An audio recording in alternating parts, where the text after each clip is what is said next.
Hello Quillers. What I'll be showing you today are two ways to mount a quilled piece inside of a mat so that you can place the matted piece inside a frame or a shadow box. There are other methods in addition to the ones I'll be showing you, but I'll be covering two common situations that come up when you're using a mat with quilled artwork. And by way of definition, a mat is just a piece of stiff paper, either white or in a color. In this case, it's white. And this is about 1/16 of an inch thick. They can vary a little bit in thickness, but you can see that it's rigid and it also has a window cut into it. This is an 8 by 10 mat, which means that it is sized to fit over artwork whose edges are a maximum of 8 by 10 inches. What's called the window of the mat is about 4.5 by 6.5 inches. So that's the size of the opening. The first situation I'll be covering is when you have a piece of artwork that is the same size as your mat is. So let's look at what materials you'll need for that. First of all, you'll need the artwork itself. And here I have a finished piece that I'm ready to mount into a shadow box. And I've planned ahead when I was making this piece. What I did was cut myself a template just from some copier paper. If you have an old mat on hand, you could also use that. But as I was working on this piece, I enclosed it using some painter's tape that I had removed some of the stickiness from, just to keep it from damaging my paper.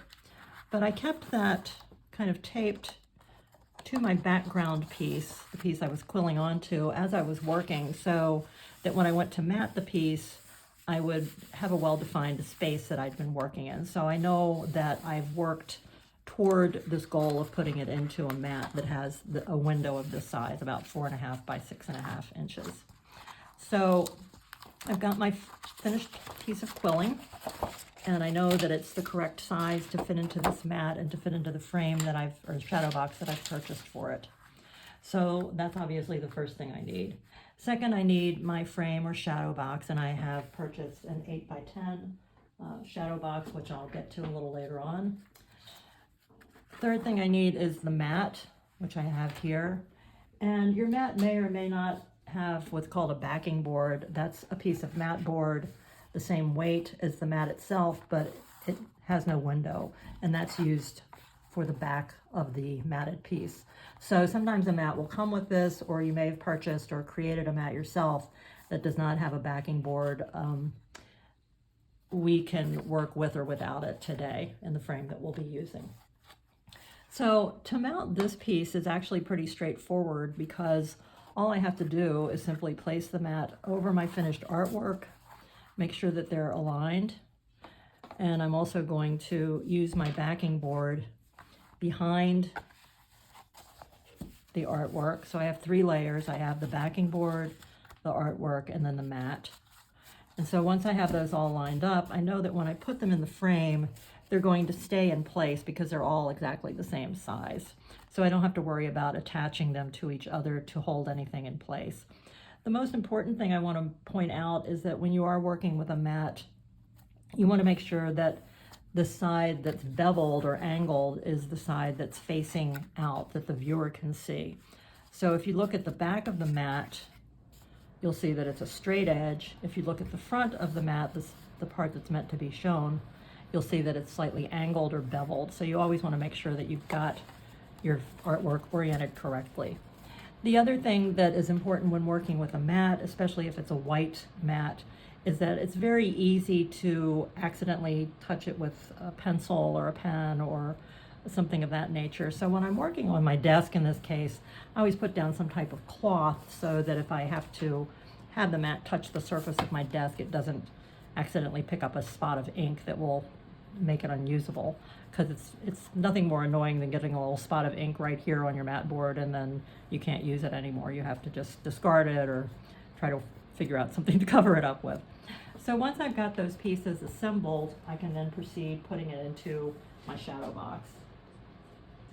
In preparing my shadow box, I have dusted off the inside of it to make sure that there is no dust or dirt on the inside that's going to show once I mount my art in it. So it's all ready to go. The glass is nice and clean, especially on the inside, because I don't want to have to take it apart too many times if I find a speck of glass. So I have my artwork that is set inside my frame. Again, I will line those 3 pieces up, turn them over, and drop them into my shadow box like this. At this point, I'm going to check the front of the shadow box just to double check and make sure that I don't see any speck marks or pieces of lint or dirt that I need to go in and get rid of there, and everything looks pretty good. So I can go ahead and put the frame backing onto this. And again, I want to make sure I'm got everything correctly oriented. This is my top, so I'm going to put the hanger at the top. It's a little easier to open that up a little bit before I drop it in. And this particular frame backing, the shadow box backing, closes with 8 metal prongs. And one thing I do want to point out from working with this type of frame quite a bit, these metal prongs are very easy to work with, but it's also possible for them to break off if you open and close them a little bit too many times. So you want to try to minimize the number of times that you open and close your artwork. I'll go ahead and get those nice and pressed down, and we're all ready to go. So that's nice and straight. Everything is as it should be, and it's held in snugly by that backing board and then by the backing on the shadow box itself. So this was a fairly straightforward mounting job. I have a piece of artwork that is exactly the same outer dimension as the mat that it's going into. The second situation is a little more complicated. This is a situation where the artwork is on a background that is smaller than the outer dimensions of the mat. So I will have this illustrated by a piece of artwork that I've just finished, which is this little heart. My plan is to have it fit into this 8x8 mat. This mat is 8 inches on its outer dimensions. It's a square. The inside dimensions of the window is about 3.5 by 3.5. So there's an opening for the artwork of about 3.5 by 3.5. So the artwork obviously is bigger than the window, but it's smaller than the mat. So this piece of paper that I'm using as background is a 5 by 5 inch piece of paper. So I'm putting a 5 by 5 inch piece of paper inside an 8 by 8 inch mat. So I need some way to attach that artwork to the back of the mat so that when I mount it, it stays in place. I don't want to rely just on the weight of the backing board, because over time gravity can work its magic and things will end up either falling or perhaps getting out of alignment, and I don't want that. I want some way to attach it in a more fixed position. So I'm going to need some extra materials for this project. First of all, I've got my artwork. Second, I do have my 8 by 8 shadow box, which I've set aside for the moment. I've got my mat, and I also have a backing board for the mat, which is 8 by 8, the same size as the mat. I'll set that aside for now. Some other tools I'm going to need are, first of all, a ruler that's at least as big as the mat. I'm going to need a pencil because I'm going to be making a few measurement marks. I'll need a couple of pieces of painter's tape, and what I like to do when I work with painter's tape is to kind of press it against whatever I'm wearing and just remove some of the tackiness from it so that it just forms a very light bond with my paper and my mat. I don't want it to stick permanently or semi-permanently to either one of those, and when I remove it, I don't want it to pull any of the fibers off. So I'm just using this until it's about a little more than the tackiness that a Post-it note or something like that would have. I'm also going to be using a product that you probably do not have around the house, but it's available through a resource like Amazon or through an art supply store. This is called gummed linen hinging tape. And the size I'm using is 1 inch. It also comes, I believe, in 1.5 inch. 1 inch is fine for these smaller pieces like we're working with today. This is kind of on the expensive side. A box of this, it's 30 feet long, is about $10 or $11, but it will probably last for a good part of your career as a quiller. So it's kind of a, I don't want to say a one-time purchase, but a very infrequent purchase. Maybe you can share one with another artist that you know, something like that.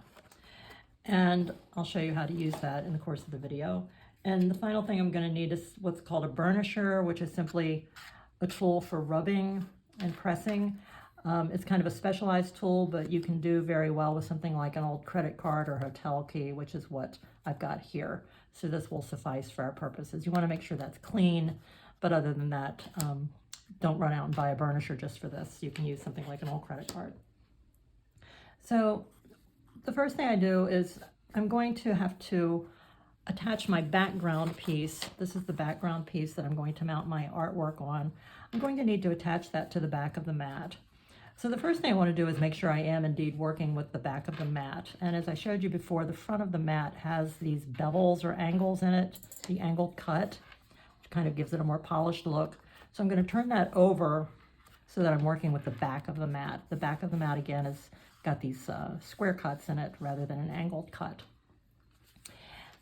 And I want to be sure that I'm working with the back of my mounting piece. So I'm not sure you can see this, but the front of my mounting piece has sort of a sheen to it, and it's also got a little bit of a grain that you can see running up and down the piece and across the piece as well.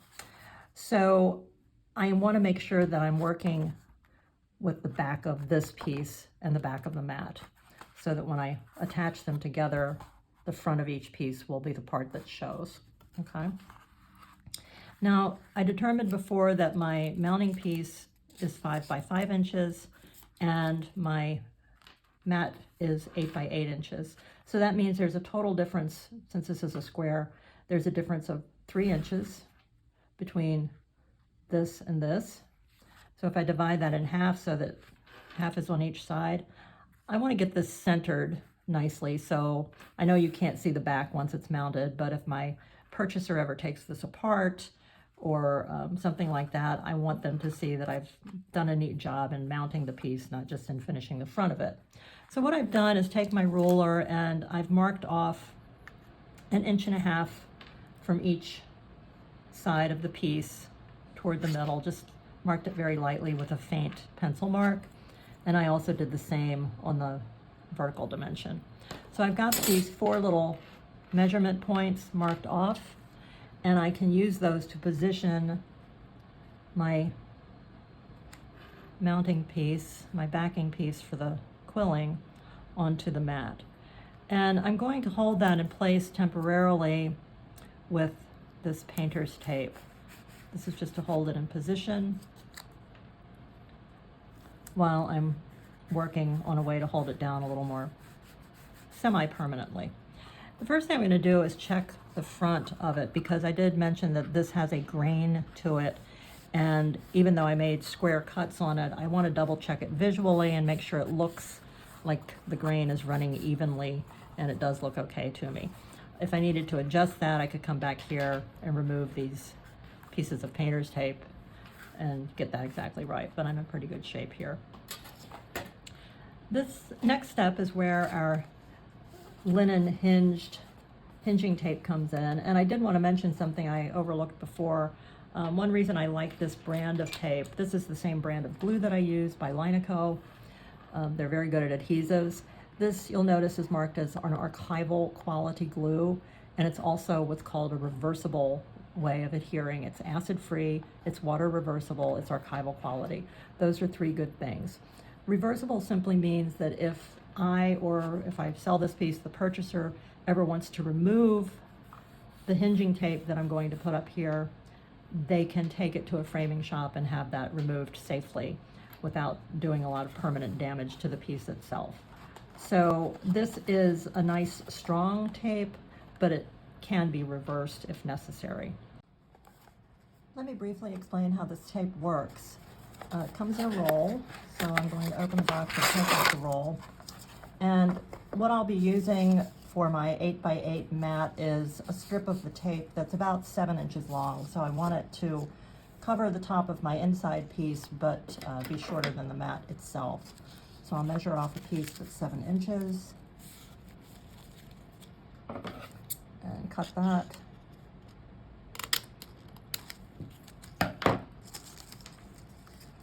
and set the rest of the roll aside. And the way this tape works is, it's a linen tape, and one side of it has an adhesive on it that is activated when you apply water to the tape. So I will go and activate this adhesive by running it through just some running water very briefly so that the entire tape gets wet on both sides, and then I'll come back and show you how to put that on. Okay, now I'm back with my tape, which I moistened by holding it under some running water just briefly so that the entire strip gets wet on both sides. I don't need to saturate it or let it soak or anything like that. I just want it moist enough so that the glue is activated on it. So once I can start feeling the tackiness of the glue coming through, I'm ready to apply it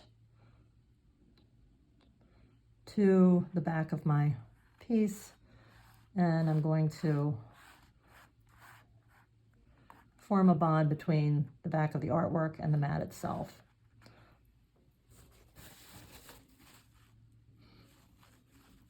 And I'll use my burnisher, my credit card in this case, to make sure there's a good seal between the back of the artwork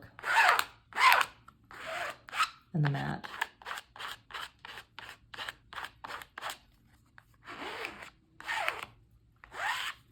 So my tape is still moist.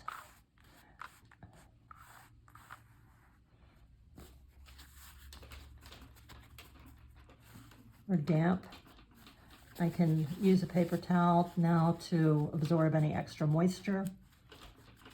And I'm also going to check the front of that and make sure there's no moisture coming through. That all looks good. So I'm going to leave this to dry for several hours at least. I want this fully dry before I put it inside a frame. I don't want to be trapping any moisture inside the frame. But now I can remove these temporary pieces. And what I've done is to create kind of a hinge for the artwork itself to be held in. So this way, when the artwork is mounted like this, gravity will not be able to pull the artwork down or create an unlevel piece of artwork. It'll stay nice and straight once I mount it. So I'm going to let that dry and then come back to show you how I'll do the front. Okay, once the hinging tape is totally dry, I can turn my mat over. Now I'm working with the front of it. I've got my background piece securely mounted inside the mat, and I can go ahead and attach this little piece of artwork to it. In order to do that, I need to be careful that I'm centering the piece, in this case, in the center of the window. So I will need my ruler to do some measurement, and I'll need a way to mark it. So if I measure from the inside of the beveling, I can see that the inside of the beveling is exactly 3 1/2 inches. So I want to find the center of that point. So if I divide 3 1/2 by 2, that gives me 1 3/4 inches as my center point. Now I don't want to mark that with a pencil because I don't want to get any pencil marks on either the mat or my background for my piece. So I'm going to again use my painter's tape just as a temporary visual marker to show me where that 1 3/4 point is. Let's start there and see how close we got. That's pretty darn close. I need to move it over maybe 1/2 millimeter.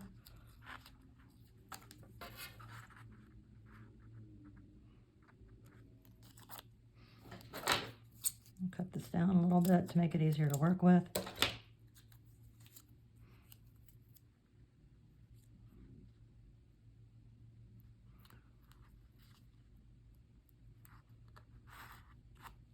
So that's my halfway point at the bottom of the piece.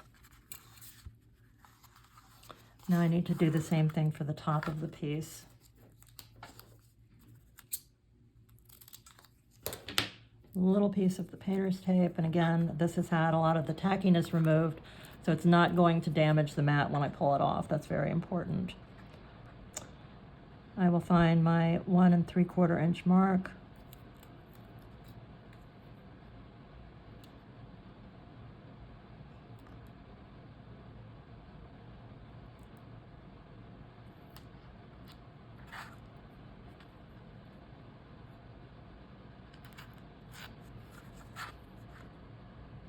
Double check that.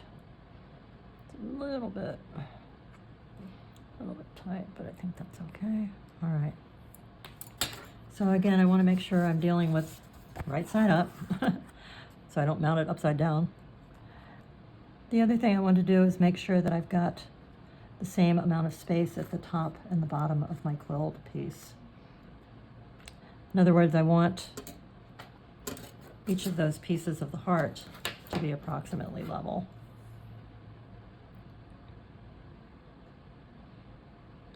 And again, I'm going to put a little tape down to create kind of a boundary for myself when I'm placing the piece, which is going to have glue on the back. I don't want to have to move it around too much because then I'll be leaving glue all over the place. So these are my boundaries for the heart itself.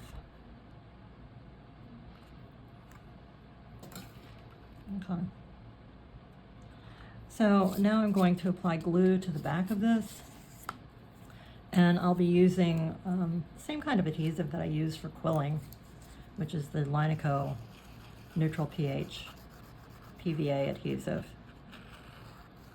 And that is an archival quality, acid-free glue.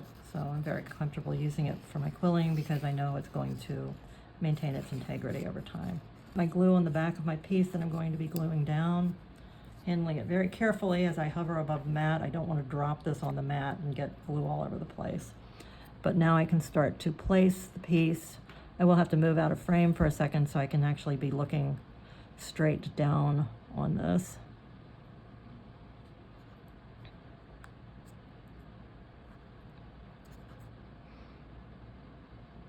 I've got the point of the heart lined up here.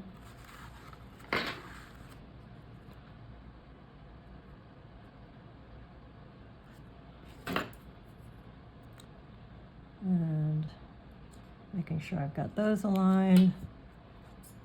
My sides look even, and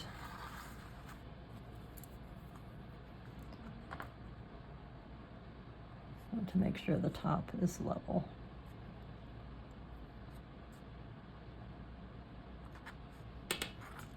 So now I'm going to remove these pieces.